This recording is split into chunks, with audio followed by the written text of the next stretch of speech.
अस्सलाम वालेकुम वरहमतुल्लाहि वबरकातुहू। सल्लु अलल हबीब सल्लल्लाहु अला मुहम्मद सल्लल्लाहु अलैहि वालैहि वसल्लम। अल्लाह अज़्ज़ा व जल आप सब पर अपना खास करम फरमाए, दोनों जहानों की भलाइयाँ अता फरमाए, खुशियाँ अता फरमाए, हर दुख और तकलीफ़ से महफूज रखे और अल्लाह अज़्ज़ा व जल हम सब को एक दूसरे का साथ देने की और एक दूसरे की मदद करने की तौफीक अता फरमाए।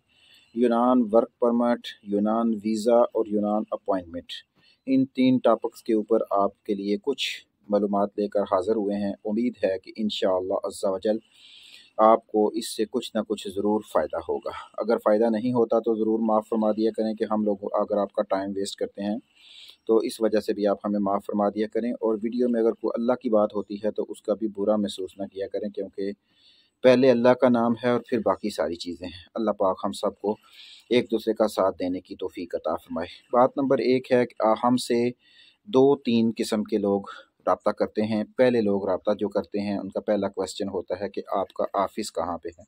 हमारा कोई ऑफ़िस नहीं है, हम एक टीम वर्क की सूरत में काम करते हैं। कुछ साथी हमारे साथ मिले हुए हैं, वो अपॉइंटमेंट्स बुक करते हैं, और कुछ साथी हैं हमारे वो वीज़ा फ़ार्म इंश्योरेंस तैयार करते हैं। पहली बात तो ये हो गई। दूसरा, आप लोगों का क्वेश्चन होता है कि मुझे यूनान का वर्क परमिट चाहिए। यूनान वर्क परमिट का काम बिल्कुल हम नहीं करते। वीज़े का लेन देन हमारा कोई काम नहीं है, ये बात भी क्लियर हो गई। किसी और कंट्री का यूनान के अलावा हम कोई मालूमात नहीं दे सकते, क्योंकि आधी मालूमात और तुक्के लगाना ये हमारा काम नहीं है। हमसे आप सिर्फ़ और सिर्फ यूनान से रिलेटेड और ग्रीस एम्बेसी जो पाकिस्तान में है उससे रिलेटेड सवाल पूछ सकते हैं। इसके अलावा इटली, जर्मनी, फ़्रांस या किसी भी सऊदीया या किसी भी मुल्क के बारे में आप हमसे इंफॉर्मेशन नहीं ले सकते। इससे आपका भी टाइम ज़ाया होगा और हमारा टाइम भी ज़ाया होगा। बाज़ दफ़ा तकलीफ़ होती है कि यूट्यूब पे अपना नंबर दे के अपना नुकसान कर लिया है, क्योंकि ऐसा होता है कि एक बंदे के साथ 15-15, 20-20 मिनट लगातार बात करने के बाद अब उसके एंड पे मैसेज आता है अल्लाह हाफिज़। तो ये टाइम वेस्ट होता है और टाइम बहुत कीमती है। और इसमें यह है कि ये क्योंकि टाइम ज़ाया करने के ना आपके पास टाइम है और ना हमारे पास, क्योंकि ये जो ज़िंदगी है ये अल्लाह ताला की अमानत है और इसको ज़ाया नहीं करना चाहिए। इसलिए मैंने सोचा कि वीडियो में चंद बातें आपके गोशवार कर दूं। जब भी आप रब्ता करें तो इन चीज़ों को सोच समझ कर रब्ता करें। यूनान वर्क परमिट का काम हम नहीं करते। वीज़ा किसी मुल्क का ना हम देते हैं, ना हमारा वीज़े का काम है। हम ना जो है एजेंट हैं और ना हमारा कोई एजेंटी से कोई तल्लुक़ वास्ता है। ना ही आप हमसे रब्ता कर सकते हैं कि बारों बार सर हमें को मोहर लगवा दें एम्बेसी से। कोई 2 नंबर काम किसी तरह का भी हो उसके लिए आप हमसे रब्ता नहीं कर सकते। अनलीगल काम के लिए आप बेशक हमसे रब्ता ना करें। बारों बार मोहर और एम्बेसी में पैसे दे के मोहर और फलां जगह पे पैसे दे के काम, ये हम नहीं करते। लीगल काम के सिलसिले में आप हमसे रब्ता कर सकते हैं। अगर आपने अपॉइंटमेंट करवानी है तो उसमें ये बात आपने ज़हन में रखनी है कि जिस दिन आपने हमें केस दे देना है, आपकी अपॉइंटमेंट फिर उसके बाद आप खुद बुक कर लें या आप किसी और से करवा लें। जिस बच्चे को हमने केस भेजना है उसने जब आपकी अपॉइंटमेंट कर देनी है तो आपने उसको पेमेंट करनी है हर हाल में, क्योंकि उसने मेहनत की है और उसकी मेहनत का फल उसको मिलना चाहिए। आप लोग ऐसे हैं, इस दफ़ा ऐसा चांस भी हुआ है कि एक साहब ने 7 जगह पे अपना केस दिया हुआ था। अब 7 बंदों ने ही उनकी अपॉइंटमेंट कर दी। अब वो परेशान हैं कि किसको पेमेंट करें, रोते हैं फिर अब क्या करना है। लेकिन जिस बंदे ने पेमेंट अपॉइंटमेंट की हुई है उसने तो पेमेंट लेनी है। तो इस तरह लड़ाई झगड़े और बुरी चीज़ें जन्म लेती हैं, वो बिल्कुल ठीक नहीं है। जब एक बंदे के साथ मुआहदा हो जाता है कि हम इतने पैसे में आपको अपॉइंटमेंट देंगे, तो जब अपॉइंटमेंट हो जाती है तो उस वक्त कहना कि इतने कम करो, इतने ज़्यादा करो, ये गलत बातें होती हैं। इंसान हमेशा एक मुआहदा करता है और उस मुआहदे की उसने पासदारी करनी होती है, चाहे वो आप हों और चाहे वो हम हों। इन बातों का भी आपने ख्याल रखना है। इसलिए अगर आपने हमसे अपॉइंटमेंट लेनी है, चाहे वो फैमिली अपॉइंटमेंट हो चाहे वर्क अपॉइंटमेंट हो, क्योंकि हम पहले एडवांस नहीं लेते इस वजह से क्योंकि किसी के पैसे लेके अगर हम इस दुनिया से चले गए और पीछे हमारी जो औलाद है, जो हमारे पीछे वारिस हैं, वो अगर नहीं अदा करते तो कब्र में इसके ऊपर हमारे ऊपर परेशानी का सामना बन जाएगा। जिस वजह से हम ये इन चीज़ों में नहीं पढ़ते कि एडवांस पहले लेके रख लें। हकीकत तो यही है कि एडवांस लेना चाहिए और हमें इसका नुकसान भी बहुत ज़्यादा होता है, क्योंकि पाकिस्तान में आप लोग हों और आप अपनी बात से ना मुकरें, ये बहुत इम्पॉसिबल बात है। हर दफ़ा हर महीने ऐसा ही होता है, कोई भाग जाता है, कोई निकल जाता है, कोई फ़ोन ब्लॉक कर देता है, कोई इस अपना काम जब उसको डॉक्यूमेंट सेंड कर दें तो फिर नज़र नहीं आता। तो इन सारी चीज़ों से तंग आके फिर एडवांस की तरफ बंदा जाता है, तो वो हमें अच्छा नहीं लगता। ये बात भी क्लियर हो गई। आपने वीज़ा फॉर्म इंश्योरेंस बनवाना है तो वो भी आपका बन जाएगा, बन के आपके पास आ जाएगा। ये भी आपका व्हाट्सएप पे ही सारे काम हो जाते हैं। इसमें आफस का होना और इन चीज़ों का होना ज़रूरी नहीं है। और अल्हम्दुलिल्लाह इंटरव्यू की तैयारी का रिज़ल्ट भी बहुत अच्छा है।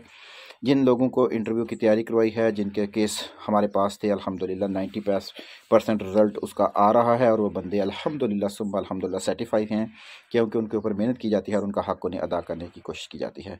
अब बात आ जाती है ग्रीस वर्क परमिट की। आप हर बंदा यही कहता है कि वर्क परमिट चाहिए। अब 1 घंटा उसे एक्सप्लेन करने के बाद वो कहता है खुदा हाफिज़। ग्रीस वर्क परमिट का हम काम नहीं करते। अगर कोई अच्छा बंदा, ईमानदार बंदा हमें लगे, जो अच्छा हो, इंसान हो, अखलाकी हो और उसके अंदर इंसानियत मौजूद हो, तो उसको वर्क परमिट हम किसी से लेके देते हैं और लेके दिए भी हैं 4-5 बंदों को। उसमें ये तरीक़ेकार होता है कि जो वर्क परमिट देने वाले बंदे हैं आगे, उनकी डिफरेंट कैटेगरीज़ हैं। कुछ बंदे डन बेस पे वर्क परमिट देते हैं, कुछ बंदे हाफ़ पेमेंट एडवांस लेते हैं और कुछ बंदे हमें कहते हैं कि पेमेंट लेके अपने पास रख लें, हमें हुक्म करें, हम वर्क परमिट निकलवा देंगे। जिस दिन वर्क परमिट निकला उस दिन आप वर्क परमिट दे देना। इसकी मुख्तलिफ़ कैटेगरीज़, मुख्तलिफ़ रेट और मुख्तलिफ़ काम हैं। होटल के वर्क परमिट भी हैं, एग्रीकल्चर के भी हैं, लेकिन इसमें आप हमसे रब्ता उसी सूरत में कर सकते हैं जब आप एक अच्छे इंसान होंगे, हमारे इलाके के होंगे, हमें पता होगा कि ये बंदा भागने वाला नहीं है, फ्रॉडी नहीं है, अगले मुल्क में नहीं चला जाएगा। इन सारी चीज़ों को मद्देनज़र रखना होगा और इंशाअल्लाह अज़्ज़ा वजल आने वाले वक्तों में हम इसके बारे में आपको मज़ीद वीडियो में भी आगाह करेंगे कि कौन से वर्क परमिट हैं और कैसे अवेलेबल हैं। वर्क परमिट वाले बंदे ने आपसे पैसे ले लेने हैं, आपका वीज़ा लगे या ना लगे। इसमें कोई नहीं है कि भाईजान कम करें, भाईजान ज़्यादा करें। ये करके बातें आप अपना और हमारा टाइम वेस्ट ना करें। जो बात उसने कह दी है बस कह दी है, इतना वैसे हैं। अगर आपका दिल माने तो 100 बिस्मिल्लाह, ना माने फिर भी 100 बिस्मिल्लाह। और वर्क परमिट के पैसे उसने ले लेने हैं। वीज़ा लगे तब भी उतने ही पैसे हैं, ना लगे तब भी उतने ही पैसे हैं।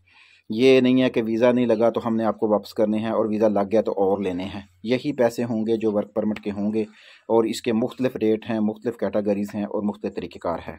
अगर आप ने टाइम वेस्ट करना है तो अपना और हमारा टाइम वेस्ट ना किया करें। एक वक्त आएगा कि अगर इसी तरह हमारे साथ किया गया तो हम अपना नंबर हटा देंगे, नंबर चेंज कर देंगे और ये हमारे लिए मुश्किल हो जाएगा, क्योंकि हमने दीन को भी साथ लेके चलना है, दुनिया को साथ लेके नहीं चलना। दीन ज़रूरी है, दुनिया इतनी ज़रूरी नहीं है। क्योंकि आप लोग इतना तंग करते हैं कि नमाज के टाइम कोई ऐसी नमाज नहीं होती, बेल ऑफ भी कर दें तब जब कर दें तो देखें कालें कालें कालें कालें, मैसेज ही मैसेज और बिल्कुल फालतू, बिल्कुल फालतू मैसेज। क्या जी भाईजान वो मैं नीली पेंसिल इस्तेमाल करूँ, भाईजान मैं काली पेंसिल इस्तेमाल करूँ, भाईजान मैं ये करूँ, मैं वो करूँ, फ़लाँ पेपर नीचे लगाऊँ, फ़लाँ पेपर ऊपर लगाऊँ।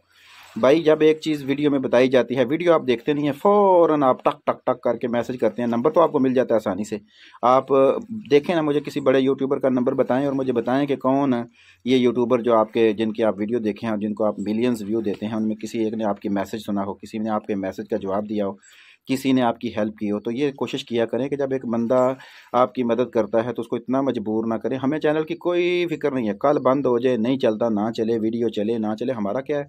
हम तो मजदूरी करते हैं और दुनिया में मुसाफिर हैं। दुनिया में 2 करोड़ छोड़ के जाएंगे तब भी कब्र में हिसाब देना है और खाली हाथ जाएंगे, कुछ भी नहीं छोड़ के जाएंगे तब भी कब्र में हिसाब देना है। तो हमें क्या ज़रूरत पड़ी है फालतू की मुसीबतें अपने सर के ऊपर डालें। तो इसलिए कोशिश किया करें, हमारा भी ख्याल रखें ताकि हम आपका ख्याल रखा करें। आपने मैसेज किया है, बाज़ बंदे तो मैसेज करते हैं हाय यस नो स्टिकर भेज दिए। भाई एक इंसान की बात करने का एक तरीका होता है।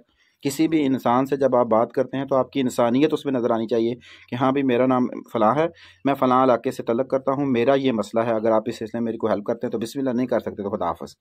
आप लोग हेलो हाय यस मिस कॉलें 15 से 15 20 मिस कॉलें और कॉलें, तो अगर ऐसा करेंगे तो मजबूरन फिर हमें आपसे माफ़ी की रुजू करनी पड़ेगी और इस सिलसिले को बंद करना पड़ेगा।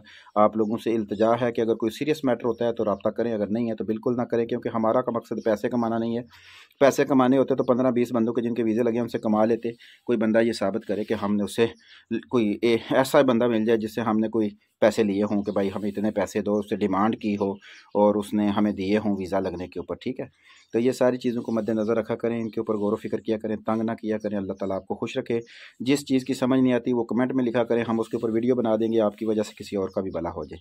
अल्लाह ताला आपको खुश रखे, दूसरों के लिए आसानियाँ पैदा करें ताकि कोई और आपके लिए आसानियाँ पैदा करे।